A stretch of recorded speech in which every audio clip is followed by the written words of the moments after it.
미국 정부가 북한 정권의 핵미사일 프로그램과 관련된 자금줄인 교역, 금융, 선적기관 9곳과 개인 16명, 그리고 선박 6척에 대해서 무더기 제재했습니다.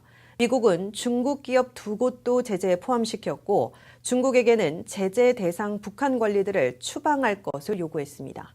이 소식은 워싱턴에서 한윤택 특파원이 전합니다. 남북한의 평창올림픽 해빙에도 불구하고 미국의 대북 제재 압박 캠페인은 멈추지 않고 있습니다. 미국 정부는 북한 정권의 핵미사일 프로그램과 돈줄을 틀어막기 위해 중국 기업 2곳을 포함한 기관 9군데와 개인 16명, 선박 6척을 추가 제재했습니다. 미 재무부가 새로 제재 리스트에 올린 기관 9곳에는 북한과 교역한 중국 무역회사 2곳이 포함됐는데 제재 대상인 북한 회사들과 거래하며 금속물질 등 6,800만 달러어치를 북한에 수출하고 1,900만 달러어치를 수입하는 것으로 지적했습니다. 새로 제재 대상이 된 북한 기관들로는 원유를 전담하고 있는 정부 부처인 원유공업성과 구룡, 화성 등 해운회사 2곳 등이 지정됐습니다.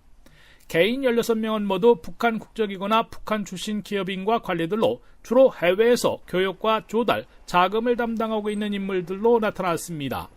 이들 개인 중에는 중국과 러시아에 산재한 조선 련봉 총무역회사의 지사 대표들 10명과 중국, 러시아, 그루지아에서 활동한 노동당 소속 간부들 그리고 북한은행의 중국, 러시아 주재원 5명도 포함됐습니다.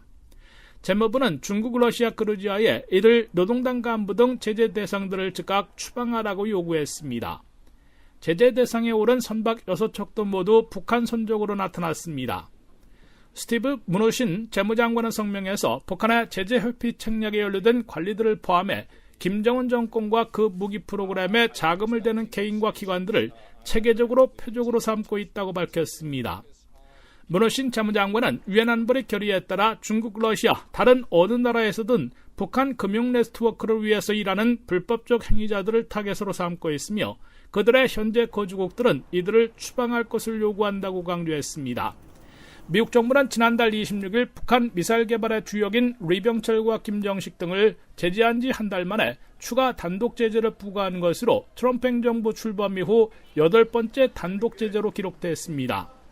미국은 평창 동계올림픽을 계기로 남북한이 대화와 해빙을 가속화하고 있으나 북한 김정은 정권이 비핵화 협상에 나올 때까지는 최대 대북 제재와 압박 캠페인을 멈추지 않겠다는 의지를 강조하고 있는 것으로 해석되고 있습니다.